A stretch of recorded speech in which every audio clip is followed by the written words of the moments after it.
আজকের রাতে পৃথিবীর কোথাও না কোথাও কয়েক হাজার মানুষ তাদের কবরে প্রথম রাত কাটাবে। তাদের পরিবার বাসায় ফিরে গেছে, কান্না থেমে গেছে, সবাই যার যার জীবনে ব্যস্ত হয়ে গেছে। কিন্তু কবরের ভিতরে তখনই শুরু হয় আসল পরীক্ষা। আপনি যদি জানতে চান আজ রাত মৃত্যুর ঠিক পরের মুহূর্ত কি হয় জানেন?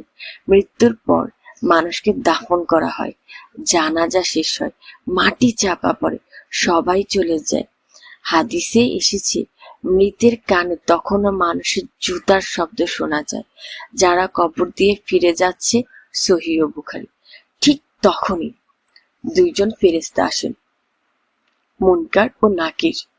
তাদের দেখতে ভয়ঙ্কর, তাদের গলার স্বর বজ্রের মতো, চোখ তামার মতো, তিরমিজি শরীফ। তিনটি প্রশ্ন তারা মৃত্যুকে উঠিয়ে বসিয়ে জিজ্ঞেস করবে। তিনটি প্রশ্ন: তোমার রব কে? তোমার দিন কি? এই লোকটি নবী সাল্লাল্লাহু আলাইহি ওয়াসাল্লামকে যাকে তোমাদের মধ্যে পাঠানো হয়েছিল। যে মুমিন সঠিক জবাব দিতে পারবে তার জন্য কবর প্রশস্ত হয়ে যাবে, চোখের দৃষ্টি যত দূর যায় তত দূর, আর জান্নাতের দিকে একটা জানালা খুলে দেওয়া হবে। কিন্তু যে জবাব দিতে পারবে না তার কবর এমন ভাবে চেপে ধরবে যে তার পাঁজরের হাড় একটার সাথে আরেকটা মিশে যাবে। যারা এই প্রশ্নের উত্তর দিতে পারবে না, এখানেই আসল প্রশ্ন, কারা এই তিনটি প্রশ্নের জবাব দিতে ব্যর্থ হবে?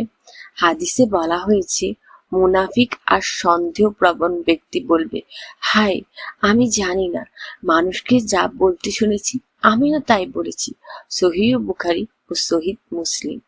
চিন্তা করে দেখুন, দুনিয়াতে যে ব্যক্তি নামাজ পড়েছে, রোজা রেখেছে, কিন্তু মন থেকে ঈমান দৃঢ় করেনি, শুধু মানুষ দেখানোর জন্য আমল করেছে, কবরে গিয়ে তার জবান আটকে যেতে পারে। আমাদের বাগান বা জাহান্নামের গর্ত। রাসূল সাল্লাল্লাহু আলাইহি ওয়াসাল্লাম বলেছেন, কবর হচ্ছে আখিরাতের প্রথম মঞ্জিল। যে এখানে নাজাত পাবে তার পরের সব ধাপ সহজ হয়ে যাবে, আর যে এখানে ব্যর্থ হবে তার পরের ধাপগুলো আরো কঠিন হয়ে যাবে। তিরমিজি শরীফ। তিনি আরো বলেছেন, কবর হয় জান্নাতের বাগানগুলোর একটি বাগান, নয়তো জাহান্নামের গর্তগুলোর একটি গর্ত। তিরমিজি। মাঝামাঝি কিছুই নেই। প্রতিটা মানুষের কবর এই দুইটার একটাই হবে, কোনো তৃতীয় অপশন নেই। মুমিনের কবর কেমন হবে? মুমিনের কবর কেমন হয়? যে ব্যক্তি প্রশ্নের সঠিক জবাব দিতে পারবে তার জন্য কি হবে জানেন? তার কবর 70 হাত প্রশস্ত ও আলোকিত করে দেওয়া হবে। তাকে বলা হবে, ঘুমিয়ে পড়ো, নতুন বইয়ের মতো ঘুমাও। যাকে তার পরিবারকে সবচেয়ে প্রিয় মানুষ ছাড়া কেউ জাগায় না, যতক্ষণ না আল্লাহ তাকে কিয়ামতের দিন জাগাবেন। তিরমিজি শরীফ। সামনে জান্নাতের দিকে একটা দরজা খুলে দেওয়া হবে, আর সকাল সন্ধ্যায় তাকে জান্নাতের সুগন্ধ আর দৃশ্য দেখানো হতে থাকবে। এটাই এতটাই শান্তিময় যে তখন সে দুনিয়ার ফিরে আসতে চাইবে না। আযাবের কবর, যেটা নিয়ে মানুষ কথাই বলতে ভয় পায়, কিন্তু যে ব্যর্থ হবে তার জন্য অপেক্ষা করছে সম্পূর্ণ ভিন্ন কিছু। হাদিসে এসেছে, কবর তাকে এমন ভাবে চাপ দেবে যে তার পাঁজরের হাড়গুলো একটা আরেকটার ভেতর ঢুকে যাবে। তার জন্য জাহান্নামের দিকে একটা জানলা খুলে দেওয়া হবে, আর সকাল সন্ধ্যা তাকে জাহান্নামের আগুনের দৃশ্য আর তাপ দেখতে হতে হবে। সহিহ বুখারী। এমনকি একটা লোহার হাতুড়ি দিয়ে তাকে আঘাত করা হবে এমন জোরে যে তার চিৎকার মানুষ আর জিন ছাড়া পৃথিবীর সবকিছু শুনতে পাবে। শুধু মানুষ শুনতে পায় না, কারণ শুনলে সে বেহুশ হয়ে যেতে পারে। সহিহ বুখারী। চিন্তা করুন, এই আযাব কিয়ামত পর্যন্ত চলতে থাকবে, একদিন দুই দিন না। কারা কারা কবরের আযাব থেকে বাঁচবে না?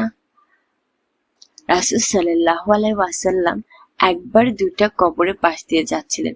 তিনি বলেন, এই দুইজনকে আযাব দেওয়া হচ্ছে, কিন্তু কোনো বড় গুনাহের জন্য না। একজন পেশাব থেকে সাবধান থাকতো না, পেশাবের ছিটা শরীরে কাপড় লাগলে পরিষ্কার করতো না, তাছাড়া পেশাবের ভালোভাবে ডিলাগুলো ওই পায়ে পরিষ্কার করতো না, মানে পেশাব করার পরে ভালোভাবে পাক হতো না। আরেকজন চগলখড়ি করতো, মানুষের কথা এর কাছে তার কাছে লাগিয়ে বেড়াতো ঝগড়া লাগানোর জন্য। এমন সে এটা গীবতে করতো, মানে চগলখড়ি। সহিহ বুখারী, সহিহ মুসলিম। এই হাদিসটা শুনলে একটু থামো। এই দুইটা বিষয়, টয়লেট থেকে বের হওয়ার পর ভালোভাবে পরিষ্কার না হওয়া আর মানুষের কথা ওর কাছে লাগানো, কতজন প্রতিদিন করে, অথচ এটা আমার ছোট্ট গুনাহ ভেবে অবহেলা করি। তবে একটা ভালো খবর আছে, যারা আল্লাহর পথে শহীদ হয়েছেন, হাদিস অনুযায়ী তাদের কবরের প্রশ্ন ও পরীক্ষা মাফ করে দেওয়া হয়, কারণ তরবারির ঝলকানি তাদের জন্য যথেষ্ট পরীক্ষা হয়ে গেছে। নাসাই, আবু দাউদ।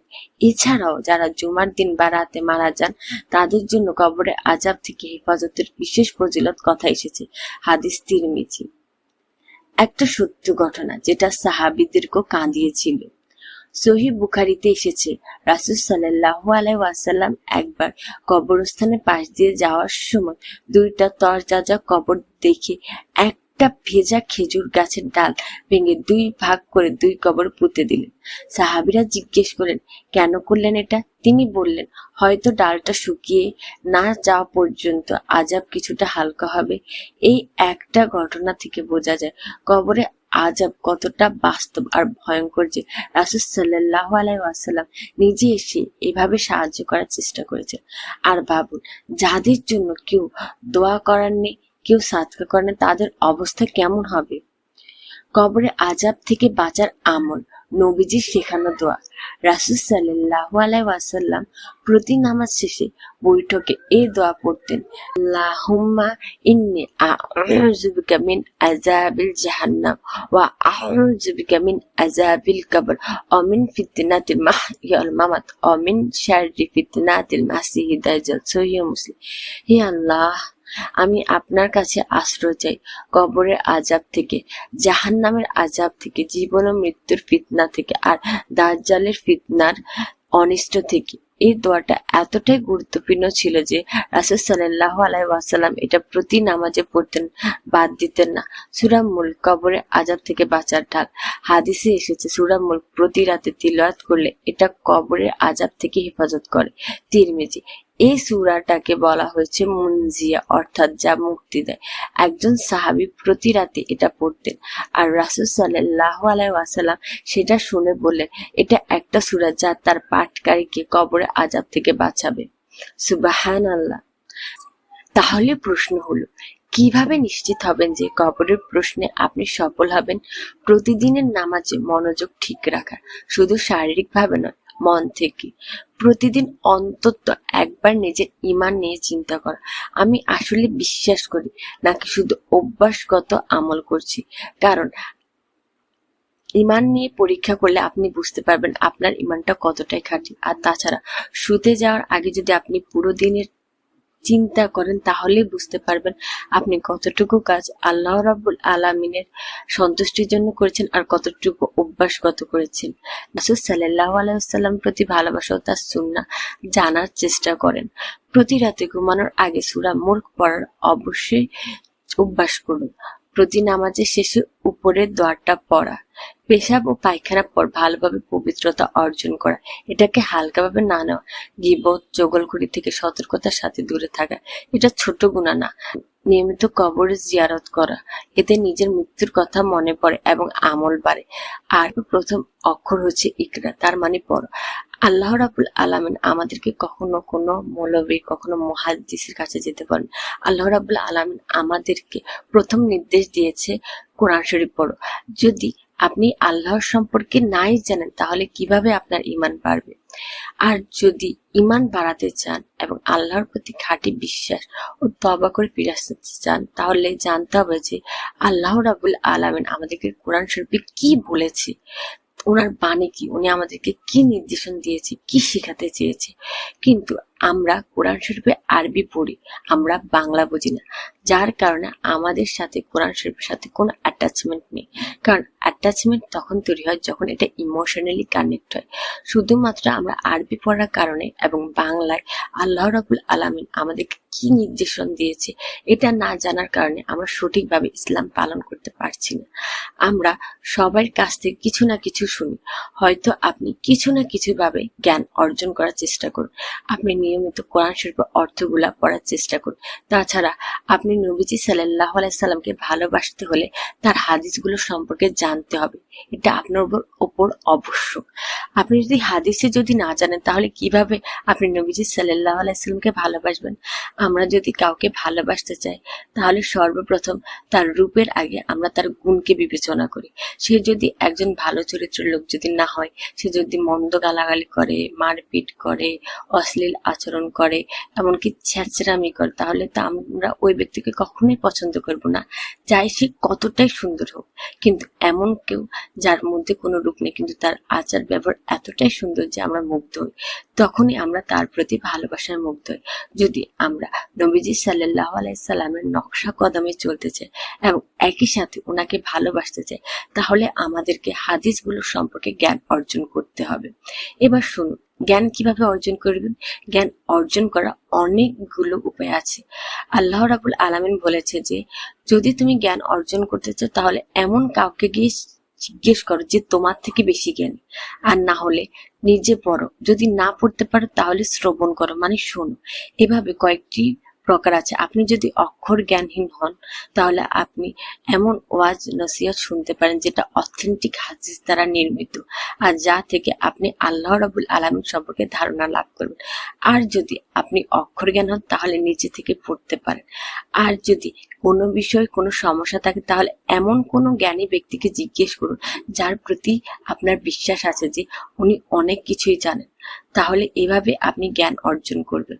একটা কথা মনে রাখবেন, যতদিন না আপনি সঠিক জ্ঞান অর্জন না করবেন কোরআন শরীফে কি বলা আছে এবং একই সাথে অথেন্টিক হাদিসগুলোতে কি বলা আছে, আল্লাহ ও নবীজির নির্দেশ না মানবেন, মানে যদি নাই জান তাহলে কিভাবে মানবেন, ততদিন পর্যন্ত আপনার ঈমান নড় পড়ে থাকবে। ঠিক যেদিন আপনি সবকিছুর ব্যাপারে জানতে পারবেন ওই দিন থেকে আপনি দেখবেন ঠিক কি রকম আপনি নিজে থেকে চেঞ্জ হচ্ছেন। আজকের রাতে ঘুমানোর যাওয়ার আগে যদি আপনি কবরে গিয়ে এরকম আযাবের শিকার না হতে চান এবং কবরকে প্রশস্ত, কোমল এবং সারা জীবনের জন্য একটা সুন্দর কোমলময় ঘর করতে চান, তাহলে অবশ্যই এই টিপস গুলো মানুন। কারণ আজকে আমরা ক্ষণিকের জন্য এই জীবনে আমরা অস্থির হয়ে যাই, ডিপ্রেশনের শিকার হয়ে যায়, মৃত্যুর মুখোমুখি হতে মন চায় যে আমরা আত্মহত্যা করি, কিন্তু ওইটা তো পার্মানেন্ট।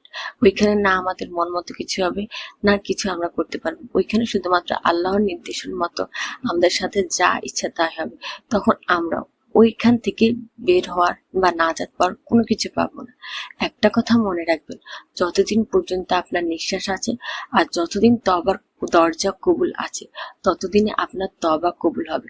তাই এই জন্য যদি কবরকে আপনি আপনার জন্য একটা বেহেশতে পরিণত করতে চান তাহলে অবশ্যই এই টিপস গুলো ফলো করুন।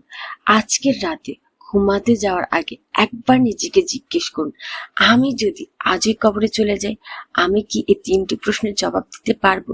যদি এই ভিডিওটা আপনাকে একটু ভাবিয়ে থাকে তাহলে লাইক করুন, আর যাদের এটা জানা দরকার তাদের সাথে শেয়ার করুন, কারণ হয়তো এটাই তাদের জন্য শেষ সুযোগ হতে পারে। কারণ কেউ বলতে পারে না কালকে কি আপনি বেঁচে থাকবেন নাকি না বেঁচে থাকবেন। সাবস্ক্রাইব করুন মাওয়া ইসলামিক রিলিফকে, কারণ পরের ভিডিওতে বলবো কবরে আযাব থেকে বাঁচার জন্য নবীজি সাল্লাল্লাহু আলাইহি সাল্লাম কোন নির্দিষ্ট দোয়া পড়তে বলেছেন। আসসালামু আলাইকুম। সাবস্ক্রাইব করে রাখুন, কারণ পরে সাবস্ক্রাইব করে রাখুন মাওয়া ইসলামিক রিলিফকে, কারণ পরের ভিডিওতে বলবো কবরের আযাব থেকে বাঁচার জন্য নবীজি সাল্লাল্লাহু আলাইহি ওয়াসাল্লাম কোন নির্দিষ্ট দোয়া পড়তে বলেছেন। আজকের জন্য এতটুকুই। আসসালামু আলাইকুম রাহমাতুল্লাহি ওয়া বারাকাতুহু।